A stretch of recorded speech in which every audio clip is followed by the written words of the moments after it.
सिद्दीकी का जन्म बिहार के पटना में 1956 में हुआ था। बाबा सिद्दीकी की पत्नी का नाम सहजीम सिद्दीकी है। उनके दो बच्चे हैं, डॉक्टर अर्शिया सिद्दीकी और जीशान सिद्दीकी। अगर बाबा सिद्दीकी की पढ़ाई की बात करें तो उन्होंने के कॉलेज मुंबई से बीकॉम किया है। आइए जानते हैं इनके राजनीतिक जीवन के बारे में। सन 1977 में इन्होंने कांग्रेस ज्वाइन की और सन 1980 में बांद्रा युवा कांग्रेस के बांद्रा तालुका के महासचिव बने और 1981 से लेकर 1982 में बांद्रा तालुका के उपाध्यक्ष। इसके बाद सन 1988 में ये मुंबई युवा कांग्रेस के अध्यक्ष बने। फिर 1992 में मुंबई नगर निगम के पार्षद, सन 1999 में बांद्रा वेस्ट के विधायक बने और सन 2000 में महाराष्ट्र हाउसिंग बोर्ड के चेयरमैन बने।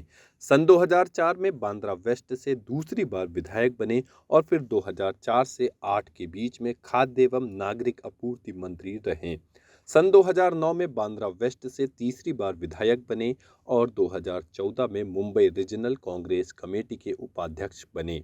सन 2019 में ये महाराष्ट्र कांग्रेस कमेटी के पार्लियामेंट्री बोर्ड के मेंबर बने और फिर 12 फरवरी 2024 को इन्होंने एनसीपी अजित गुट ज्वाइन किया। नमस्कार, खबर कनेक्शन में आपका स्वागत है। बॉलीवुड एक्टर सलमान खान के करीबी दोस्त और महाराष्ट्र के राजनेता बाबा सिद्दीकी की शनिवार रात गोली मारकर हत्या कर दी गई।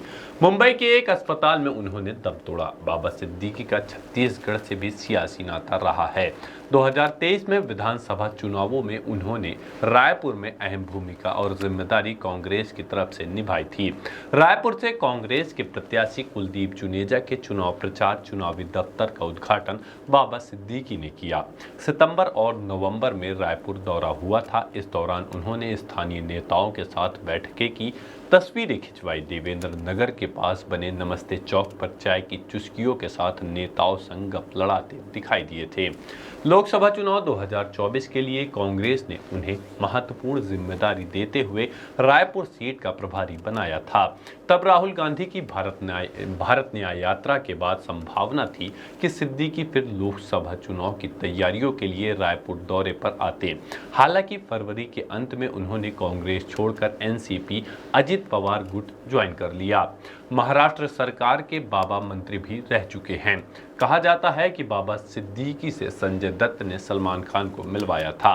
दोनों के बीच 20 साल से भी अधिक पुराने रिश्ते रहे हैं। बाबा सिद्दीकी की मुंबई में कुछ प्रॉपर्टीज में सलमान खान का उनके साथ प्रोफेशनल लेन देन चला करता था। वे अपनी इफ्तार पार्टी के लिए जाने जाते रहे हैं। हर बार इस पार्टी में उनके और सलमान खान के बीच करीबी दिखती रही है।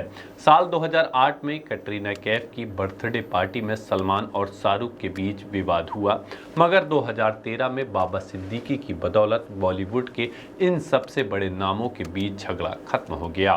2013 में उनकी इफ्तार पार्टी में बॉलीवुड की बड़ी हस्तियों ने भाग लिया था। इनमें सलमान और शाहरुख खान लंबे समय के बाद एक ही छत के नीचे नजर आए। इसी पार्टी में दोनों कलाकार गले मिले और अपने आधे दशक से चली आ रही दुश्मनी को खत्म किया था।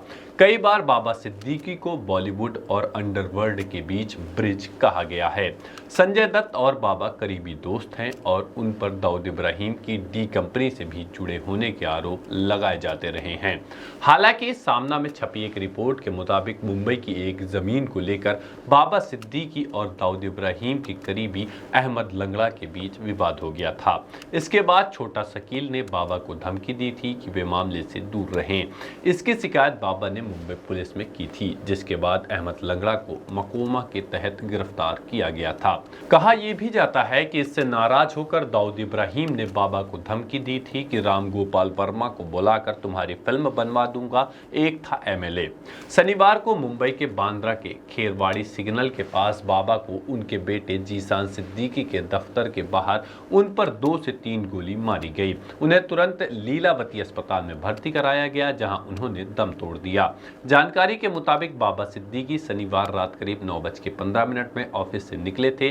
जिस वक्त फायरिंग हुई उस वक्त वे अपने दफ्तर के पास पटाखे फोड़ रहे थे। तभी एक कार से 3 लोग बाहर निकले। तीनों ने मुंह पर रुमाल बांधा हुआ था। उन्होंने बाबा सिद्दीकी पर 3 राउंड फायरिंग की। सीएम एकनाथ शिंदे ने कहा 2 आरोपी पकड़े गए हैं। इनमें से एक यूपी का है और दूसरा हरियाणा का है। तीसरा आरोपी अभी फरार बताया जा रहा है। आरोपियों को बख्शा नहीं जाएगा। घटना की जानकारी लगते ही डिप्टी सीएम देवेंद्र फडणवीस अस्पताल पहुंचे। अजीत पवार ने भी अपने सारे कार्यक्रम निरस्त कर दिए।